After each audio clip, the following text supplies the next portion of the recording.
Hi hello friends, kitchen queen ह्या मराठी चॅनलमध्ये मी प्रतिभा तुमच्या सर्वांचं मनापासून स्वागत करते. सर्वप्रथम सर्वांना श्री स्वामी समर्थ. स्वामी महाराज तुमच्या मनातील सर्व चांगल्या इच्छा पूर्ण करत आणि आजचा दिवस तुम्हाला खूप छान आनंद देत अशी स्वामींच्या चरणी प्रार्थना करून व्हिडिओला स्टार्ट करते. चला तर आपण मस्त असे हेल्दी चपाती चीज टाकोस बनवणार आहोत. इथे मी चपाती घेतलेली आहे, एक चपाती घेतलेली आहे. मुलांचा नाश्त्याला देण्यासाठी खूप छान ऑप्शन आहे. सकाळच्या गडबडीमध्ये पटकिनी बनवून तयार होतो. ऑलरेडी टिफिनसाठी चपाती तर बनवलेली असतेच. आपण इथे स्टार्टिंगला आपल्याला चपातीला हे लावून घ्यायचं आहे, पिझ्झा सॉस लावून घ्यायचा आहे, नंतर शेजवान चटणी लावून घ्यायचं आहे आणि हे चपातीला छान असं स्प्रेड करून घ्यायचं आहे. इथे पाहू शकता छान असं स्प्रेड करून घेत आहे मी. अगदी मस्त हेल्दी रेसिपी आहे आणि आपल्याला मुलांना ज्या व्हेजिटेबल्स आवडतात ना त्या सगळ्या आपण याच्यामध्ये टाकू शकतो. अगदी जे आवडत नाही ते देखील याच्यामध्ये आपण टाकू शकतो, कारण की त्यांना कळतच नाही की यामध्ये कोणत्या व्हेजिटेबल्स आहे ते. छान असं सॉस स्प्रेड करून घेतलेलं आहे. आता नंतर पाहू शकता इथे मी कोबी घेतलेला आहे, गाजर घेतलेला आहे, शिमला मिरची आणि कांदा घेतलेला आहे. छान असं स्लाईसमध्ये कट करून घेतलेलं आहे. हे आपल्याला चपातीवर छान असं स्प्रेड करून घ्यायचं आहे. तुम्ही पाहू शकता छान असं स्प्रेड करून घेत आहे मी. आणि ह्याला थोडंसं मीठ टाकलं होतं, ह्याच्यामध्ये अगदी चिमूटभर मीठ टाकलं होतं. छान असं मिक्स करून घेतलं. नंतर हे जे आहे ना काय म्हणतात व्हेजिटेबल्स सर्व मी चपातीवर स्प्रेड करून घेतलेले आहेत. आता त्यावर आपल्याला चिनी फ्लेक्स टाकायचे आहेत थोडेसे. इथे पाहू शकता चिनी फ्लेक्स अगदी थोडेसे ॲड करायचे आहेत. तुमचा मुलगा जर तिखट खात नसेल तर तुम्ही चिनी फ्लेक्स स्किप करू शकता. इथे पाहू शकता. आणि नंतर याच्यावर ओरगॅनो ॲड करायचा आहे आपल्याला.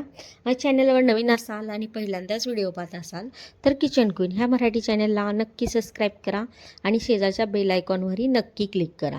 इथे छान असं स्प्रेड करून झालेलं आहे. नंतर आपल्याला यावर चीज ॲड करायचं आहे किसून. इथे पाहू शकता मी चीज ॲड करत आहे. मग इतकं टेस्टी आणि मस्त असं हे टाकोस बनून तयार होतात ना चपाती चीज टाकोस. मस्त मुलांना काहीतरी वेगळंही दिल्यासारखं वाटतं आणि मुले देखील खूप आवडीने खातात आणि पटकीने बनवून तयार होतात. ऑलरेडी चपाती तर बनवलेली असतेच आपण भाजी चपाती, त्या चपातीचं असं पटकीने काहीतरी वेगळं आणि छान असं बनवून तयार होतं. नक्की ही रेसिपी एकदा ट्राय करा आणि चवीलासुद्धा खूपच भारी लागता.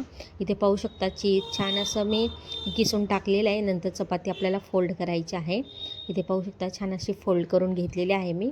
आता आपण तव्यावर गॅस ऑन करूया आणि त्याच्यावर तवा ठेवूया आणि गॅसची पण लो टू मिडियम करून छान असं एक क्रिस्पी आपल्याला छान असं थोडंसं तूप टाकून छान असं दोन्ही बाजूने क्रिस्पी करून घ्यायचं आहे. छान असं भाजून घ्यायचं आहे.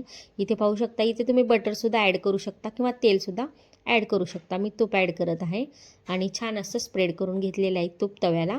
आता छान जे आपण टाकोस बनवलेलं आहे ना दोन्ही बाजूने छान असं क्रिस्पी भाजून घेऊयात. मस्त कुरकुरीत असं मस्त लागतं. एकदा नक्की रेसिपी ट्राय करा. इथे गॅसची फ्लेम लो टू मिडियम करून छान असं मी दोन्ही बाजूने कुरकुरीत असं भाजून घेणार आहे. पाहू शकता अगदी हेल्दी ऑप्शन आहे आणि मुलेसुद्धा खूप आवडीने खातात. माझ्या मुलालासुद्धा हे टाकोस खूप आवडतात, तो खूप आवडीने खातो. इथे पाहू शकता मस्त असं भाजून घेत आहे मी. गॅसची फ्लेम लो टू मिडियम करून ही प्रोसेस करायची आहे आपल्याला. आणि तुम्हाला माझे व्हिडिओ आवडत असतील तर व्हिडिओला प्लीज एक लाईक नक्की करा आणि चॅनलला देखील नक्की सबस्क्राईब करा. इथे पाहू शकता एकाच बाजूने छान असं क्रिस्पी भाजून झालेलं आहे. थोडंसं वेळ लागतो ह्याला. गॅसची फ्लेम लो टू मिडियम करून ही प्रोसेस करायची आहे आपल्याला.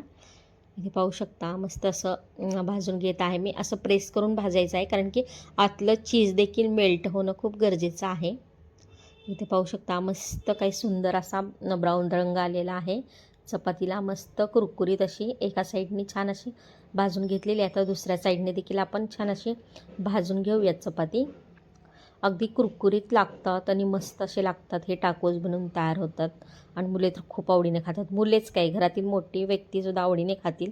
इतकी अप्रतिम अशी टेस्ट लागते. पाहू शकता चीज मस्त मेल्ट झालेलं आहे. आता एका ताटामध्ये घेऊयात त्याला आपण आणि कट करून घेऊयात आणि सॉससोबत हे खायचं मस्तच लागतं. इथे पाहू शकता मस्त आपण काढून घेतलेलं आहे. आता त्याला कट करून घेऊयात आपण. इथे मस्त असा कट करून घेत आहे मी. ते चाकूने ना व्यवस्थित कट होत नव्हतं म्हणून मी जे हे असतं ना पिझ्झा कटर असतो ना त्याच्याने नंतर मी कट करून घेतले. त्याच्याने अगदी पटकीने कट करून होतात. इथे पाहू शकता मस्त असं कट करून घेत आहे मी. इतके मस्त लागतात ना, सॉससोबत खायचे, मस्त लागतात. इथे मस्त असं कट करून घेत आहे. मस्त हे कट करून झाले ना, एका प्लेटमध्ये काढून घेऊयात आणि सॉससोबत आपण हे एन्जॉय करू शकतो. आणि तुम्ही देखील ही रेसिपी नक्की ट्राय करा.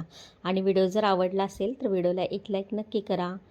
इथे पाहू शकतात, मस्त सॉससोबत हे खायचं आहे, मस्त लागतात. आणि रेसिपी आवडली असेल तर चॅनलला नक्की सबस्क्राईब करा. थँक्यू.